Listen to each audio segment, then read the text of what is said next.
मुस्लिम league नून और peoples party ने 8 अगस्त को कौमी असम्बली तहलील करने का फैसला किया है। पीपल्स पार्टी ने सिंध असम्बली भी उसी रोज ही तहलील करने की तैयारियां शुरू कर दी हैं। सिंध असम्बली का अलविदाई इजलास अगस्त के पहले हफ्ते में होगा। उधर वफाकी वज़ीर इत्तलात व नशरियात मरियम औरंगज़ेब ने वजाहत की है कि असम्बली तहलील करने पर फिलहाल इत्तेफाक नहीं हुआ।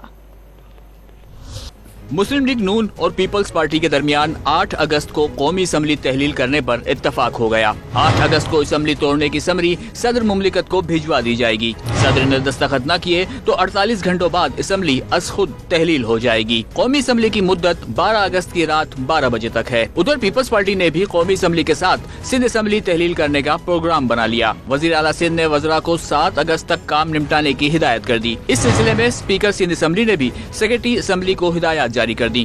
सिंध असम्बली का अलविदाई इजलास अगस्त के पहले हफ्ते में होगा। दूसरी जानिब वफाकी वज़ीर इत्तलात मरियम औरंगज़ेब ने वजाहत की है कि असम्बलियां तहलील करने पर अभी इत्तफाक नहीं हुआ। इस सिलसिले में तमाम जमातों से मुशावरत की जाएगी।